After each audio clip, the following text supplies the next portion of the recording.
Actually from my childhood when I am in hostel, तो मैं जब से ही प्रोवाइड करा रहा हूँ। जब से मैं फिर स्वागत के साथ जुड़ा तो और अच्छी अपॉर्चुनिटी मिली, तो मैं जब से फिर और प्रोवाइड करा रहा हूँ और आगे और भी कराऊंगा। मैं इनकी और हेल्प करूँगा। एक्चुअली दिक्कत तो है ही, परेशानी है इनके साथ। हम इन्हें फूड प्रोवाइड कराएंगे और भी जो चीज़ें होंगी, जो हेल्प होगी, हम और भी कराएंगे। और अब तो हम रेस्टोरेंट से जुड़ गए हैं, खाने का हमारा काम है, तो हम और भी प्रोवाइड कराएंगे काम। So basically, we've been doing this, the charity and the NGO work for the past 3-4 years already, with both of my brands, which is Josh and another one is the Marketplace, both in West Delhi. And every year, like once or twice, we do this thing for them because we see them suffering with such things, where they don't get food and other facilities which are so common for us, but not for them. So for this time, like in Navaratras, we saw everyone coming to the restaurant, and it was a good response for us also. So we thought of why not letting out that thing, like when you get something, why not give it out to the society as well. So this was the reason we came out to people who are in very much need of it, rather than going to people who are like who get everything and yet they, everyone ends up going up there. So I would say food doesn't have any religion. It's for everyone. So food is basically for your stomach and for yourself.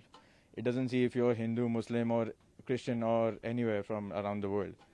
So that is the reason we give it to anyone we can, and whoever gets it gives out the same blessing which they would give out to their religion or to their people. So it's equal for everyone. So what we see in our restaurants also, if someone is coming from a background which is not so good or not so strong, so we prefer giving them the jobs which we can. Of course, we can afford to. We give them jobs to support them and to help them get their living. Like it's of course it's not just about the food. It's about everything else that you do in your daily life. So either like sometimes we also give out like clothes from our restaurant as charity work, and that is also something that we think is not enough. Of course, one restaurant or like few people doing it is not enough. So either like by giving them good jobs which are very adequate for them, and or by giving them clothes and everything which are also apart from something apart from the food which everyone is doing. Of course, it's not as good as it was before COVID, so it has affected the situation for today. So what we're doing is like we are also adjusting with whatever is coming to us, and we are also helping our people to gain confidence on us for the restaurant industry, that we are whatever is happening in the premises is safe for them, and it's been done with every precaution that is needed. That is suggested by WHO. So we're doing that, and we just hoping, like, of course, the result of it is also positive. People are trusting us, coming to us, and not having any issues with whatever we're doing. So we're doing every bit to make them come to the restaurant, and they are happy about it. People are starting to gain confidence, and that will happen with time. So we're actually going slow with everything. First of all India सरकार का और India public का और NGO का खास तौर पे इन लोगों का बहुत बहुत शुक्रिया अदा करना चाहता हूँ। हमारे पास इतना मुंह में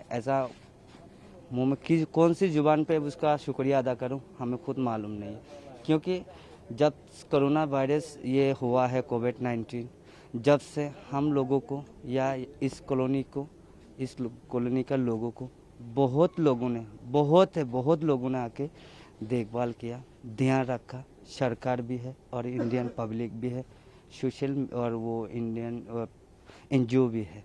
सारे लोग आके, सोसाइटी वाला भी आके जो दे सके वो प्रोवाइड करवाया। राशन हो या कपड़ा हो या ऐसे बिरयानी हो, कुछ भी जो मिलता है, हत्ता कि साबुन भी है, शैम्पू भी है, आके सबको दिया गया है।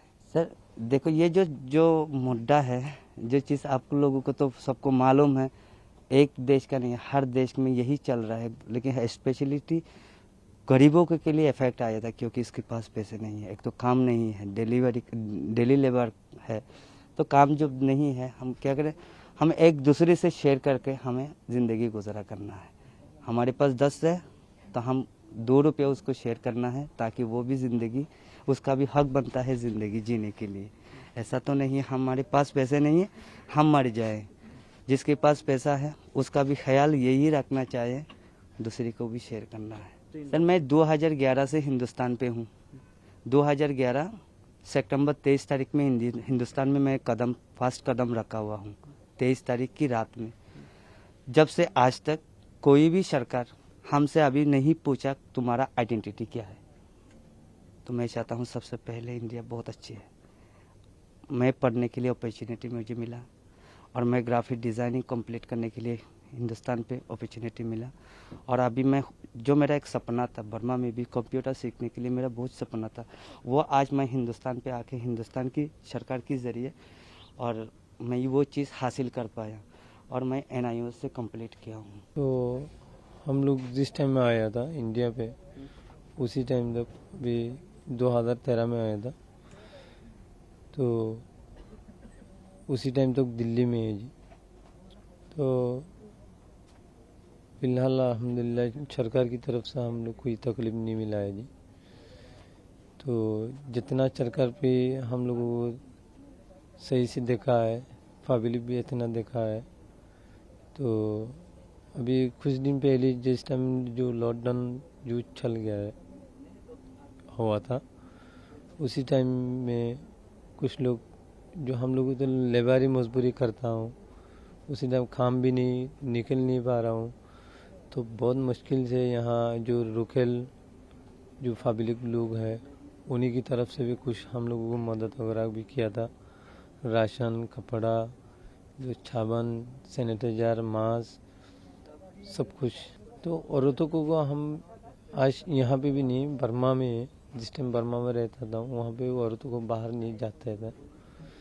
तो जितना भी वो औरतों को अपना औरतों को बोलिए तो सही से इलाज वगैरह के लिए, तो कोई बीमार हो जाएगी तो बड़ा बीमार हो जाएगा तो सरकारी हॉस्पिटल ले जाते हैं, लक्ष्मण नगर और सदरजन और M हॉस्पिटल में।